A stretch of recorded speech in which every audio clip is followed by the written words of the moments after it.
मानव समाचार, मानवता के हक में। मी इब्राहिम शेख.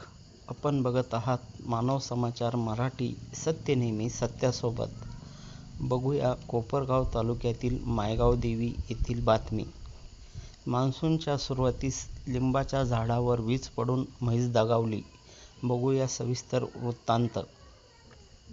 कोपरगाव तालुक्यातील मायगाव देवी या गावामध्ये पहिल्याच पावसामध्ये विजांचा व वाऱ्याचा मोठ्या प्रमाणात कहर बघण्यास मिळाला. सुमारे सायंकाळी 5:30 वाजता मान्सूनच्या पावसाने हजेरी लावली. या जोरदार पावसाच्या तडाख्यामध्ये विश्वास कोंडाजी जाधव यांच्या वस्तीजवळील एका लिंबाच्या झाडावर वीज कोसळून त्यामध्ये त्यांची एक म्हैस दगावली आहे. या आसमानी संकटाने जाधव कुटुंब हवालदिल झाले आहे. बघूया समक्ष त्यांची मुलाखत. अशाच नवनवीन बातम्या बघण्यासाठी मानव समाचार चॅनलला लाईक करा व बेल आयकॉन दाबून सबस्क्राईब करा. धन्यवाद.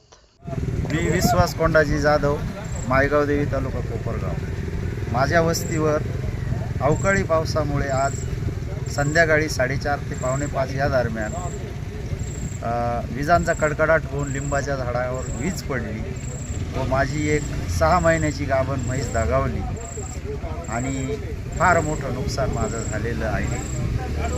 आणि असं शेतकऱ्यावर आसमानी संकट कोसळल्यामुळं शेतकरी हवालदिल झालेला आहे. तरी शासनाने याची दखल घेऊन मला काही मदत करावी अशी मी विनंती करतो. बोलत आहे. आमच्या शेजारी एक वीज पडली, विश्वास कोंडाजी जाधव येथे. तर आम्ही घरामध्ये होतो. विजेचा कडकडाट जास्त होता, पाऊस पण जास्त प्रमाणात चालू होता. त्यांची 5-6 महिन्याची गाभण म्हैस दगावलेली आहे. तरी शासनाने त्याच्याकडे दुर्लक्ष करू नये, त्यांना तात्काळ मदत करावी एवढी शासनाने विनंती. मी ग्रामस्थ या वस्तीवर आमचे जवळचे माणसं तिथं वीज पडलेली आहे एक लिंबाच्या झाडावर. ती बाळडी एक दगावलेली आहे म्हैस. आणि सरकारला एवढीच विनंती आहे का काही आम्हाला मदत करावं.